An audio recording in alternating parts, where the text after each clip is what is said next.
প্রিয় শিক্ষার্থী, আশা করি সবাই ভালো আছো। আজকের আইসিটি ক্লাসে তোমাদের স্বাগত জানাচ্ছি। আমি অসীম কুমার পাল। আজকের যে অধ্যায়ের উপর ক্লাস নেব সেটা হচ্ছে পঞ্চম অধ্যায়, প্রোগ্রামিং ভাষা। তো আজকের যে আলোচ্য বিষয়গুলো আছে সেটা হচ্ছে মেশিন ভাষা কি, মেশিন ভাষার সুবিধা অসুবিধা, অ্যাসেম্বলি ভাষা কি, অ্যাসেম্বলি ভাষার যে অংশসমূহ আছে সেই অংশসমূহ সম্পর্কে আলোচনা করব। তো প্রথমে আসি আমরা মেশিন ভাষা সম্পর্কে, যে মেশিন ভাষা কি। আসলে মেশিন যে ভাষাটা বোঝে, মূলত মেশিন যে ভাষাটা বোঝে সেটাকেই বলা হয় মেশিন ভাষা। আমরা জানি যে কম্পিউটার শুধুমাত্র 0 এবং 1 ছাড়া অন্য কোনো কিছু বোঝে না। তার মানে 0 এবং 1-এর সমন্বয়ে যে ভাষা গঠিত হয় সেটাকে বলা হচ্ছে মেশিন ভাষা। শুধুমাত্র এই দুইটা বিটই ব্যবহার করা হয় মেশিন ভাষার ক্ষেত্রে। আচ্ছা, এর পরবর্তীতে বলা হচ্ছে মেশিন ভাষায় যে লিখিত প্রোগ্রাম সেটাকে বলা হচ্ছে অবজেক্ট প্রোগ্রাম।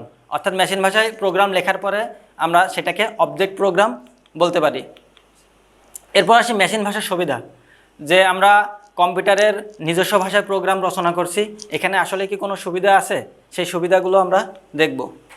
কম্পিউটারের অভ্যন্তরীণ সার্কিটের সাথে সরাসরি সংযোগ স্থাপন করা যায়। অর্থাৎ কম্পিউটার কেমন ধরনের সার্কিট নিয়ে গঠিত বা কোন সার্কিট কিভাবে কাজ করে মেশিন ভাষা ব্যবহার করলে সেই সার্কিট সম্পর্কে ধারণা লাভ করা যায়। প্রোগ্রাম দ্রুত কার্যকরী হয়। আমরা জানি আমরা মেশিন ভাষা বাদে যদি অন্য কোনো ভাষা ব্যবহার করি তাহলে কম্পিউটারকে সেটা অনুবাদ করে দেওয়ার প্রয়োজন হয়। যেহেতু সরাসরি মেশিন ভাষা ব্যবহার করা হচ্ছে, এটা অনুবাদের প্রয়োজন হয় না, সেহেতু প্রোগ্রামটা দ্রুত কার্যকরী হয়। আর কম পরিমাণে লজিক এবং মেমোরি ব্যবহার করে প্রোগ্রাম নির্বাহ করা যায়। যেহেতু মেশিনের ভাষা ব্যবহার করা হচ্ছে, এখানে লজিক কম ব্যবহার করা যাবে এবং এখানে যে মেমোরিটা ও অবজার্ভ করবে সেই মেমোরিটা খুব কম। যেহেতু মেশিনের ভাষা ব্যবহার করা হচ্ছে, এই কারণে খুব কম পরিমাণ লজিক এবং খুব কম পরিমাণ মেমোরি ব্যবহার করে এই ভাষা নির্বাহ করা যায়। আর এই ভাষা কম্পিউটার সরাসরি বুঝতে পারে, তাই কোনো অনুবাদকের প্রয়োজন হয় না। অর্থাৎ কোনো ট্রান্সলেটর বা কোনো অনুবাদক প্রোগ্রাম এখানে ব্যবহার করার প্রয়োজন হয় না। এরপর আমরা আসি মেশিন ভাষার অসুবিধা। মেশিন ভাষা যেহেতু কিছু সুবিধা আছে, একই সাথে কিছু অসুবিধাও আছে। সেই অসুবিধাগুলো কি আমরা সেটা দেখি।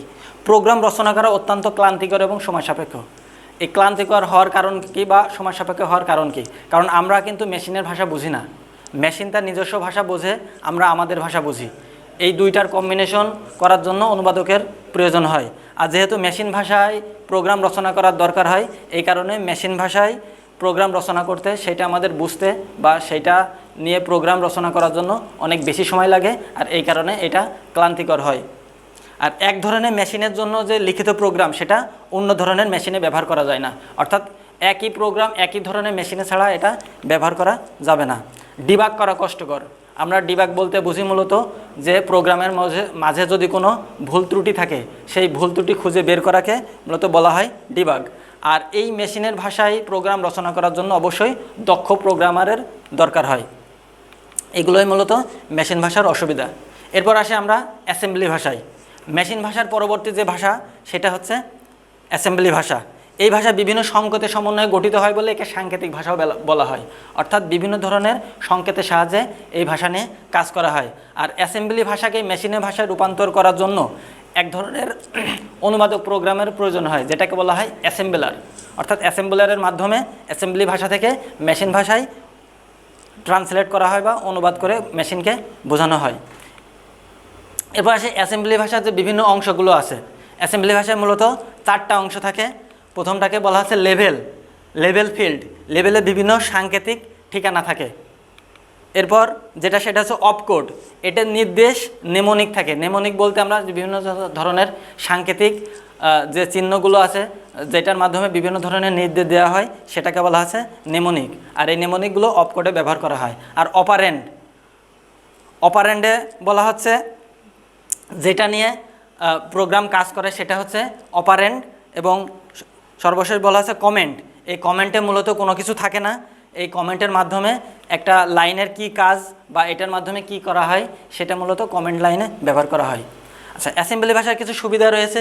সেই সুবিধাগুলো কি? এই ভাষায় যে রচিত প্রোগ্রাম সেগুলো অত্যন্ত দক্ষ এবং সংক্ষিপ্ত হয়। মেমোরি অ্যাড্রেসের বিবরণের প্রয়োজন হয় না। অর্থাৎ কোন ধরনের মেমোরি, কোথায় অ্যাড্রেসটা ব্যবহার করা হচ্ছে সেটার কোনো বিবরণ দেওয়ার প্রয়োজন হয় না। আর প্রোগ্রাম রচনায় ভুলের পরিমাণ কম হয়।